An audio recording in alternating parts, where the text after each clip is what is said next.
হাতে কলম থাকা মানে একটা পাওয়ার হাতে থাকা, যে সৃষ্টির জন্য যখন তখন আমি প্রস্তুত আছি এবং তৈরি করা যাবে। গোধূলি বিকালে যে চিন্তাটা আসবে সেটি কিন্তু ভর দুপুরে আসা সম্ভব না। এশার আজান যদি আপনি মন খুলে শোনেন তাহলে দেখবেন এশার আজানের মধ্যে কোথাও যেন একটা প্রিয়জন হারানোর একটা আর্তনাদ। প্রশ্ন করা হয় যে তুমি একটা কবিতা আবৃত্তি করো, তো সে বলে কি যে আসলে আমার ফোনে অ্যাপস আছে, অনেক কবিতা আছে, বাট আপনার মাথায় কি আছে? আজকে যত অর্জন সবই মহান আল্লাহ চেয়েছেন তাই হয়েছে, আর মুরব্বীদের দোয়া এবং আমার স্ত্রীর হচ্ছে সহযোগিতা। তুমি চেয়েছিলে বলে আজকে এত ক্যামেরা আমার সামনে, না হলে হয়তোবা এই ক্যামেরার মানুষগুলো, পেছনে মানুষগুলো আমাকে কখনো চিনতোই না বা জানতোই না। দেখুন আসলে অনেক নাম ছিল, কিন্তু এই মিডিয়াটার নাম চিত্ত মিডিয়া কেন হলো? চিত্ত মানে তো হচ্ছে হৃদয় বা আত্মা, মন। আমাদের কাছে মনে হয়েছে মানুষের মনের খোরাক যোগাতে চাই। গত দুদিন আগে অস্ট্রেলিয়া থেকে একজন ফোন করলেন, বললেন যে আপনি এত চমৎকার ভাবে নদী বা পুকুরকে দেখালেন, আমার মনে হলো যে আমার অস্ট্রেলিয়ার একটি জানালা খুলে দিলে যে বাংলাদেশের বাতাস ঢুকে পড়ে আমার ঘরের মধ্যে। আপনার কন্টেন্ট গুলো আমার কাছে ঠিক সেরকম। এই যে একটা মানে দারুণ বিশেষণের কিছু বক্তব্য পাওয়া, এটি সাধারণত অন্য কন্টেন্ট বানালে হয়তো বা হতো না। আমার মনে হয় যে মানুষের হৃদয়ের মধ্যে আসলে প্রকৃতিটাই থাকে, যে যেমনই হোক না কেন তার মনের মধ্যে প্রকৃতি বাস করে। হৃদয়স্পর্শী বিষয়গুলো যদি সাহিত্যের উপমা দিয়ে তুলে ধরা যায় তাহলে সেটি অনেকদিন পর্যন্ত মানুষের মনে থাকে এবং খুব সহজভাবেই মনে থাকে। মানে আমার মনে হয় কি, হাতে পেন থাকলে তড়িৎ করে কিছু লেখা যায়। দেখেন আসলে সবকিছু তো একটা লগ্ন আছে, আপনি চাইলেই অনেক কিছু আপনার মনে আনতে পারবেন না বা আসে না। দেখুন অরুন্ধতী রায়ের একটি বিখ্যাত গ্রন্থ আছে, ওটি লিখতে প্রায় তার 12 বছর সময় লেগেছে।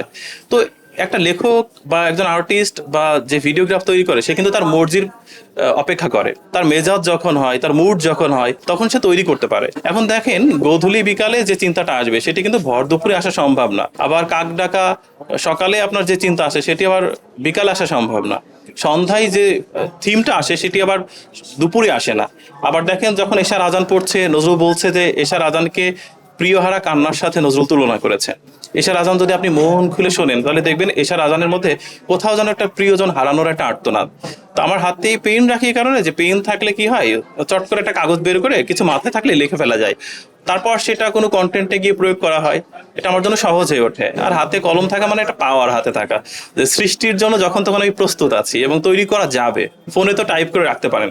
দেখেন আসলে টেকনোলজিকে আমি রেসপেক্ট করি, কিন্তু আমি সেটা ট্রাস্ট করি না। কারণ দেখেন ইন্টারনেট আছে, উইদিন সেকেন্ডের মধ্যে হারিয়ে যেতে পারে, সরে যেতে পারে। দেখেন অনেকের প্রশ্ন করা হয় যে তুমি একটা কবিতা আবৃত্তি করো, তো সে বলে কি যে আসলে আমার ফোনে অ্যাপস আছে, অনেক কবিতা আছে, বাট আপনার মাথায় কি আছে? দেখেন এই যে আমাদের যে আল্লাহ যে মাথায় যেটা দিয়ে রেখেছে, এটা প্রায় 2.7 পেটাবাইট। তার মানে আপনি যদি আপনার মস্তিষ্কে একটা মুভি রাখেন তাহলে সেটা প্রায় 30 বছর অব্দি একটানা দেখা যাবে। এত বড় জায়গা, তো এত বড় জায়গার মেমোরি আপনার মাথায় রয়েছে, সেখানে আপনি ফোন নির্ভর হওয়ার দরকারটা কি? আপনার কিছু জিনিস ফোনেও থাক, মস্তিষ্কেও থাক। সবচেয়ে বড় কথা কি যে আমার স্ত্রী তো আমাকে সব ব্যাপারে হেল্প করে এবং তার সাহসেই আজকে একটা প্ল্যাটফর্ম দাঁড় করানো, এবং আজকে যত অর্জন সবই মহান আল্লাহ চেয়েছেন তাই হয়েছে, আর মুরব্বীদের দোয়া এবং আমার স্ত্রীর হচ্ছে সহযোগিতা। ডেফিনেটলি তার জন্য একটা ভালো মেসেজ হচ্ছে এটা, যে তুমি চেয়েছিলে বলে আজকে এত ক্যামেরা আমার সামনে, না হলে হয়তোবা এই ক্যামেরার মানুষগুলো, পেছনে মানুষগুলো আমাকে কখনো চিনতোই না বা জানতোই না। আমি হয়তোবা যেভাবে ছিলাম সেভাবেই থাকতাম। তো আজকে এই যে আপনারা একটু ভিন্ন করে ভাবছেন, এই ভাবনাটা আসলে আমার জন্য অনেক বড় সম্মানের। এবং আপনারা এত ট্যালেন্টেড মানুষ সব এক জায়গায় হয়েছেন, যে আমার কথাটা নিচ্ছেন, এটি আমার জন্য অনেক বড় পাওয়া। এক জন্মে এর চেয়ে বেশি পাওয়া হয় না।